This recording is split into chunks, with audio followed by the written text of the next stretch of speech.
Greetings, my magnificent ones. Sue Paulson here, your magnificence mentor. Welcome to the Heaven on Earth series. Today, I want to explore the topic of identity, talking about the current identity issue of the day. Let me start with a little perspective, a historical perspective. So I was born in 1950. In those days, women who were not married were called Miss, and women who were married were called Mrs., usually followed by their husband's first name. So my mom was Mrs. George Ward. So all letters were typically addressed to her using my dad's first name, and of course his last name, because she took his last name when they got married. So that was the status quo of that day. At some point, I don't remember my history that well, but at some point, there was this big hue and cry about why would we label women based on whether they were married or not. So the title was shifted to Ms., MS, so that nobody knew whether a woman was married or not by her title. And she would typically, if you sent a letter to her, would have Ms. and then her first name and then whatever her last name was, whether she took her husband's name or not. I remember it as being a lot of upset over that, because as we know, even though we want change to happen that fast, it doesn't. It takes time for this to settle in to people, and there's some people that resist with every fiber of their being. Well, the way it was is good enough for us, and I'm not changing. and I get that, because I have that same inclination in me. Well, why do they want to mess with that? And quite honestly, I didn't really take offense if somebody called me Miss, and I didn't really take offense if somebody called me Mrs. In fact, it was hard for me to adopt Ms. So, but now I do. I'm Ms. And so I had my own struggle with that. It was a similar kind of thing that, out of respect, young boys were taught, especially in Western Canada, and I think in the Western states, and I'm not just sure how far this spread, but anyway, they were taught to say ma'am out of respect. So if they were in front of a woman of a certain age, they would politely, doff their hat and say, yes, ma'am. Well, as a young woman, I bristled at that. Like, don't call me ma'am. Because I didn't understand that this was considered a respectful way of addressing a woman. I didn't grow up with that particularly. So when I came across that, and most of the people that I interacted with were from the Midwestern states. And so this was new to me, because that wasn't how it was in Alberta. So this yes, ma'am business, and what can I get you, ma'am? And I'm, whoa, because it made me feel older than I was. And so now when I have younger men address me as Miss, I'm kind of liking that. Anyway, the evolution of and the shifting of this, and of course, when we think of words that have been part of our English language to describe other nationalities, other races, for lots of times have been just flat out derogatory, as if that group of individuals were less than whoever's saying this. So they're lower than we are, so we get to degrade them, we get to call them names, we get to make them feel less than what they are, because we feel they're less than we are. Well, of course, as awareness has grown over time, and of course that kind of thing has caused huge conflict in our world. And so the shift to say, you're not allowed to say that anymore. Like that is denigrating, that is inappropriate. All of the words that we might use to say, like, don't say that, don't use that word. And well, I guess in the cool light of day, if you don't attach a personality to that word, the word itself is neutral. But because it's been used to offend, or used as a weapon, or used to subjugate people, to make them feel less than who they really are, less than their own magnificence, then it's not good. It needs to be removed. People need to shift from that to something more appropriate. So now we enter this age, and about 6 years ago, I was teaching an evening business communications course where people came to learn about better business writing, whether it was email or reports or whatever. And so we were brushing up everybody's skills on grammar and sentence structure and written pieces and all of that in the curriculum. Well, I had not been in the traditional workforce for a number of years. Some of my students were from large organizations, worked for the provincial government or the city government. And they said to me one day, well, Sue, what about all this shift in gender pronouns, in people identifying themselves as him, her, he, his, I guess, and it and they. And this was the first time I'd heard about this, and I'm going, what do you mean? So they explained it a little bit more, and I'm kind of, well, I don't get it. I don't understand why they would do this. Like, what's going on here? So I began to listen a little more closely, and in fact, frankly, in that class, I said, honestly, I don't know. Because if somebody doesn't want to identify as male or female specifically in their written correspondence, and they want to be referred to, well, they, if they're only one person, of course, violates the grammar rules.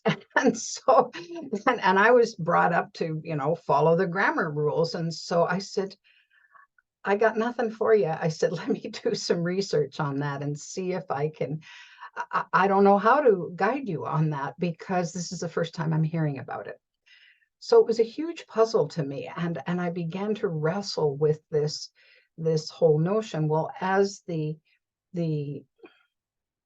momentum built in relation to the LGBTQ plus community, then I began to understand more about what this was all about.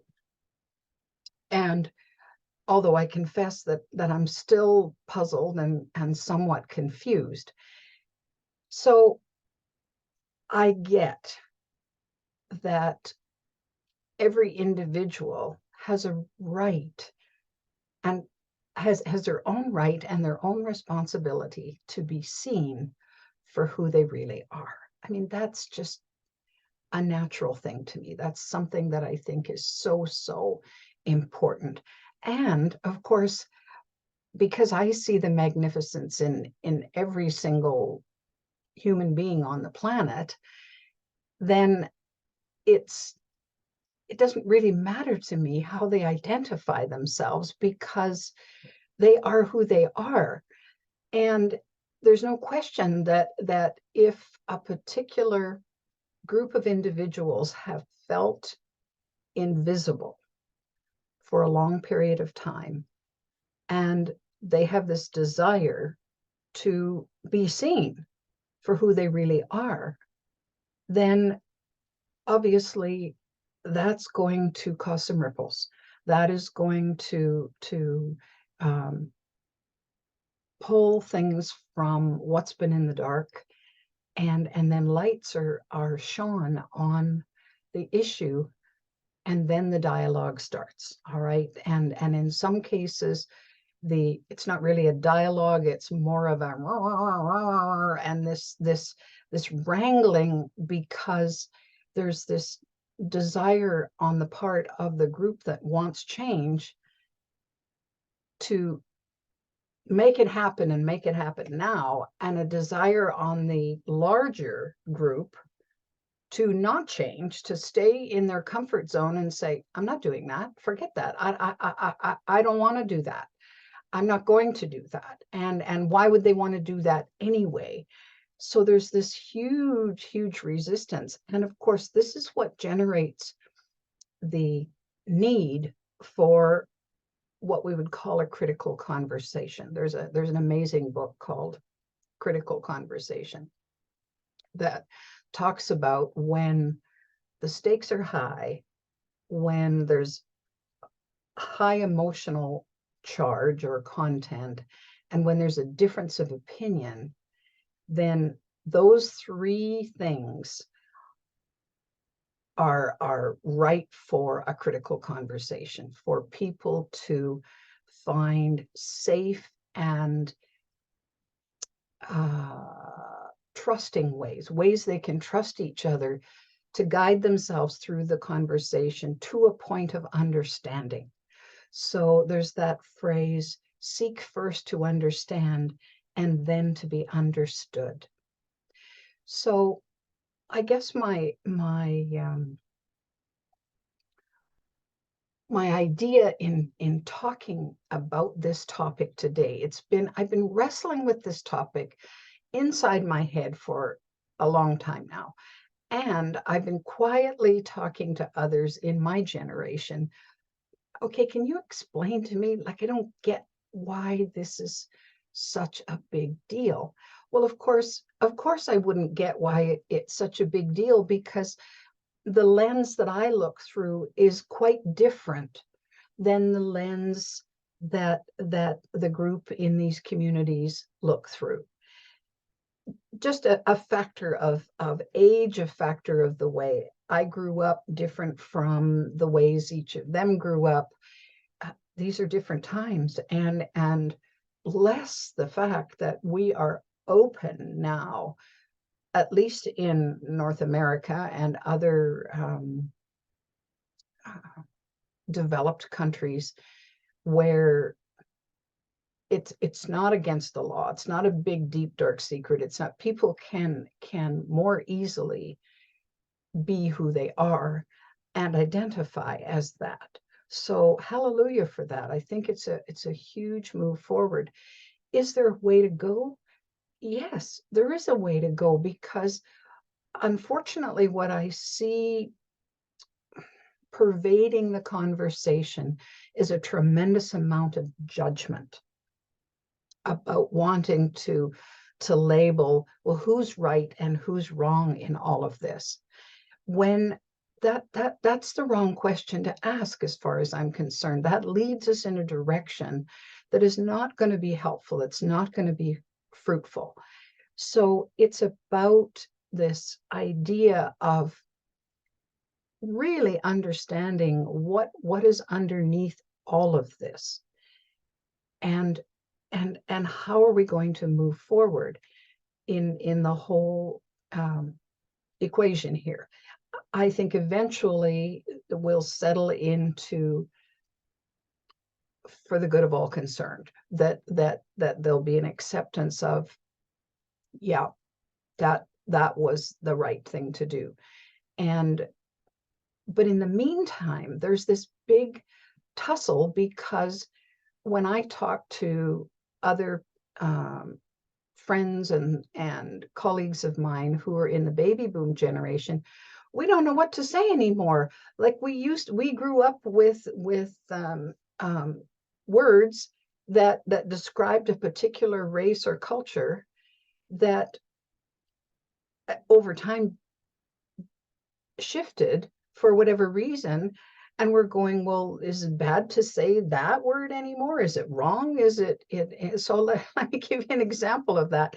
So I grew up on the farm looking forward to what everybody around me called Indian summer, which meant the little mini summer that happened sometime in September that was warm and mild, and we weren't quite at the the brisk fall and into winter yet.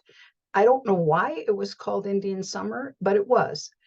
And so then, of course, there's the evolution of the word from someone being, uh, I guess I'd use the word labeled, um, as Indian to Aboriginal and now to Indigenous. And so there's been this shift. And all of it, of course, has been this goal to say, well, we want to give the most respect to that culture, that race, as we possibly can, and what would be the most respectful in everyone's eyes. Well, as we struggle, there don't seem to be any guidelines about how to do this. And it's easy to make a misstep and to or forget, oh, I'm not supposed to say that anymore. Oops. And and and and and risk offending someone. Well, I grew up to never do harm to anyone else, not consciously, that's for sure. Have I done it unconsciously? Yes. And felt badly when whoa, I think I offended that person and I didn't mean to, but maybe I didn't know any better. Maybe I forgot. Maybe I don't know, whatever reason is there. It's not that it's an excuse, but things happen, right? So I guess in this whole wrestle with how are we going to come to terms with, and as things go from these sharp hills and bumps and valleys and so on, and trying to find our way so that we can honor each of us in our own way with who we are, regardless of our gender, our sexual identity, our race, our color, our any of that. Well, what I know for sure is we're all spiritual beings having a human experience. And so I want to honor that because there's a magnificence about each of us that contributes to the whole in a very unique way. There's not one of us like the other. And so in celebrating that uniqueness, I think it's really important that we begin to introduce a level of compassion in all of this.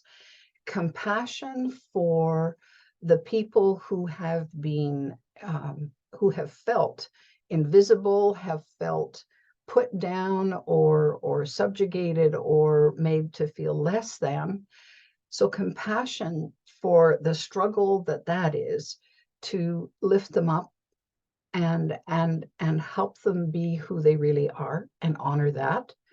And then those of us who have had it another way and have felt, I mean, let's face it, I have felt less than as a young woman, that, oh well, men were more powerful and men were, and so there was a prejudice about that is still in our society. There's no question that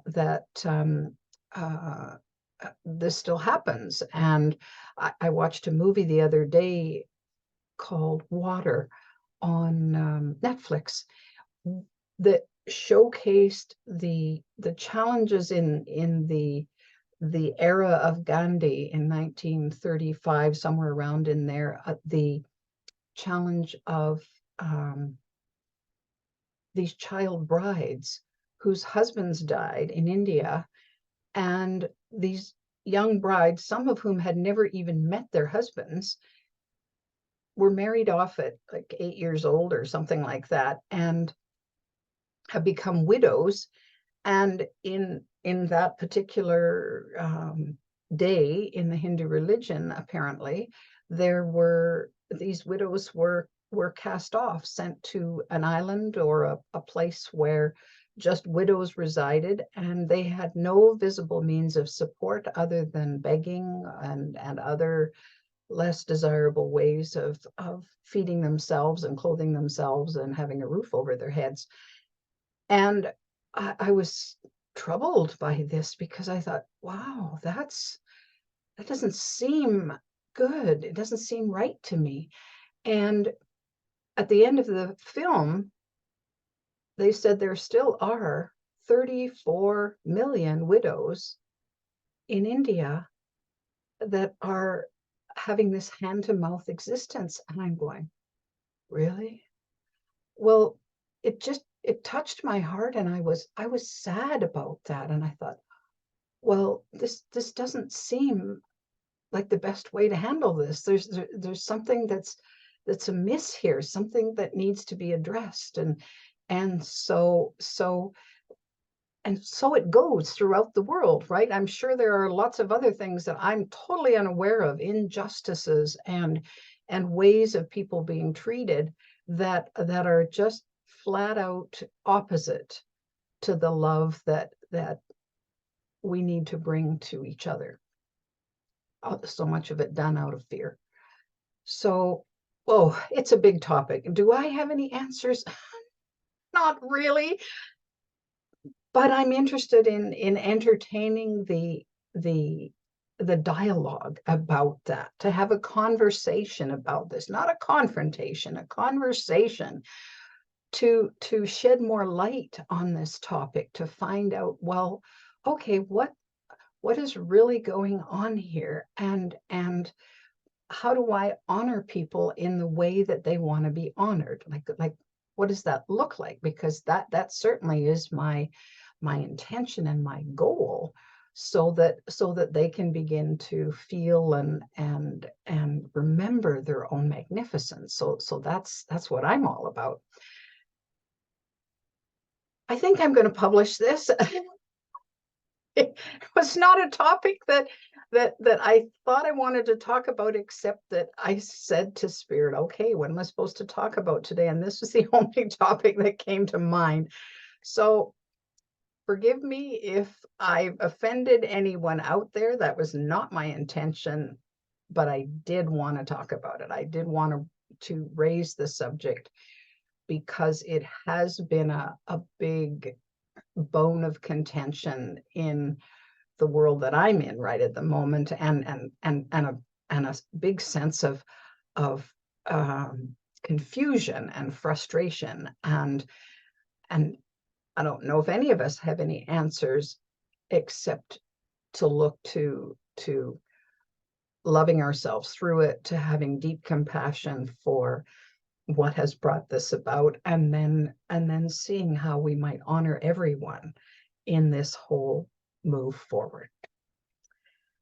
I think we're magnificent enough to do this and to have one of these crucial conversations. So until next time, I look forward to dialoguing. If you have comments about this, I welcome the comments, because I'd really like to know more in relation to this whole topic. In the meantime, if you are enjoying Heaven on Earth, the series, and you'd like more, you can subscribe to my YouTube channel. There are almost, well, over 160 videos on there for you to use for your listening enjoyment. You can also download my free app, The Magnificence Mentor. It's a free download from Google Play or the App Store. Take good care, my magnificent ones, and we'll see you next time.